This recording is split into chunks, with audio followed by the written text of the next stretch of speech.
ಆಚಿ ಮಸಾಲ. ಎಂತ ಅಡಿಗೆಯ ರುಚಿಯಾಗೋ ರಹಸ್ಯವು 20 ರೂಪಾಯಿ. ಅಪಾರ ಭಕ್ತಿ ಅಮ್ಮನವರಿಗೆ, ಯಾರೋ ಚೆನ್ನಮ್ಮನವರಿಗೆ. ಶುಕ್ರವಾರ ರಾವುಕಾಲದಲ್ಲಿ ಪೂಜೆ, ನಿಮಿಷಾಂಬಾಲ ರಾವುಕಾಲ ಪೂಜೆ, ಕ್ಷಣಾಂಬಿಕಾಲ ರಾವುಕಾಲ ಪೂಜೆ. ಪ್ರತಿ ದಿನ ಅವರಿಗೆ ಕುಂಕುಮಾರ್ಚನೆ ಮಾಡಿರ್ತಕ್ಕಂಥ ಪ್ರತಿ ತಿಂಗಳು ಅಮಾವಾಸ್ಯೆ ಕಂಚಿ ಕಾಮಾಕ್ಷಿಯಿಂದ ಬಂದಿರತಕ್ಕಂಥ ಕುಂಕುಮ ಬಹಳ ವಿಶೇಷ. ಅದರಿಂದ ಅಂತ ಒಂದು ವಿಶೇಷವಾಗಿರ್ತಕ್ಕಂಥ ಚೆನ್ನಮ್ಮನವರು ಇವತ್ತು ಕಾಲವಾಗಿದ್ದಾರೆ ಅನ್ಕೋಬಾರ್ದು.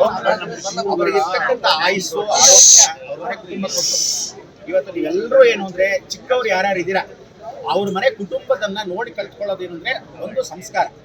ಹೆಂಗೆ ರಾಜ್ಕುಮಾರ್ ಮನೆಯಲ್ಲಿ ಒಂದು ಸಭ್ಯತೆ, ಸಂಸ್ಕಾರ, ದೊಡ್ಡ ಮನೆ ಕುಟುಂಬ ಅಂತ ಹೇಗಿತ್ತು, ರಾಜಕೀಯದಲ್ಲಿ ದೊಡ್ಡ ಮನೆ ಕುಟುಂಬದಲ್ಲಿ ಏನೇ ಇರ್ಲಿ, ರಾಜಕೀಯವಾಗಿರ್ಲಿ, ದಿಮಾಕ್ ಇರ್ಲಿ, ಗಲಾಟೆ ಘರ್ಷಣೆ ಇರ್ಲಿ, ಪಕ್ಷಭೇದ ಭಾದವಾಗಿರ್ಲಿ, ಏನೇ ಇರ್ಲಿ, ಆದ್ರೆ ಅವ್ರ ಮನೇಲಿರೋ ದೈವಭಕ್ತಿ, ಅವ್ರ ಮನೇಲಿ ಇರ್ತಕ್ಕಂಥ ಗೌರವ, ಯಾರೇ ಗುರುಗಳು, ಯಾರೇ ಚಿಕ್ಕವರು ಊಟ ಇಲ್ಲದೆ ಕಳಿಸ್ಕೊಡ್ತಿರ್ಲಿಲ್ಲ. ಚೆನ್ನಮ್ಮವರು ಆಗಿದ್ರು.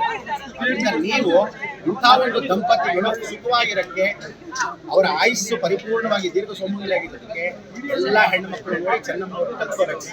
ಒಂದು ದಿವಸ ಒಬ್ಬರನ್ನ ಒಬ್ರು ಬೈದಿದ್ದಿಲ್ಲ. ಎಲ್ಲೇ ಹೋದ್ರು ಕೈ ಹಿಡ್ಕೊಂಡು ಇಬ್ರು ಹೋಗೋರು, ಎಲ್ಲ ಹೋದ್ರು ಸಂಕಲ್ಪ ಮಾಡ್ಕೊಳ್ಳೋರು.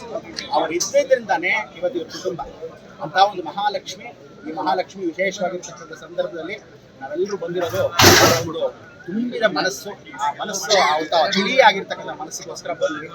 ಅವರ ಆತ್ಮಕ್ಕೆ ಶಾಂತಿ ಪರಿಪೂರ್ಣವಾಗಿ. ಅದೇ ಕಾರಣಕ್ಕೆ ನೀವೆಲ್ಲರೂ ಕಲ್ತ್ಕೋಬೇಕಾದ ಹಿರಿಯರಾಗಿರ್ತಕ್ಕಂಥ ದಾಂಪತ್ಯ ಜೀವನ ಹೀಗೆ 100 ವರ್ಷದ ಕಾಲ ಇರ್ತದೆ. ದೇವೇಗೌಡ 94, 89.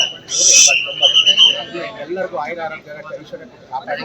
ಇನ್ಮೇಲಾದ್ರೂ ಜಗಳ ವ್ಯಾಮೋಹಗಳೆಲ್ಲ ಜನ ರಾತ್ರಿ ಇದ್ದು ಬೆಳಗ್ಗೆ ಇರಲ್ಲ. ಇನ್ಮೇಲಾದ್ರೂ ಕುಟುಂಬ ಒಟ್ಟಿಗಿರಿ, ಗಂಡ ಹೆಂಡತಿ ಬೆಳಗ್ಗೆ ಉಂಡು ಮಳಗೋರ್ಗು ಮಾತ್ರ ಇರಿ ಅಂತ ಹೇಳಿ ಎಲ್ಲರೂ ಚೆನ್ನಾಗಿದೆ. ಇವತ್ತಿದ್ದ ಜೀವನ ನಾಳೆ ಇಲ್ಲ. ಎಲ್ಲ ಒಳ್ಳೇದು ಮಾಡಲಿ ಅಂತ ಹೇಳ್ತಾ ದೇವರಲ್ಲಿ ಪ್ರಾರ್ಥನೆ ಮಾಡ್ತೇನೆ.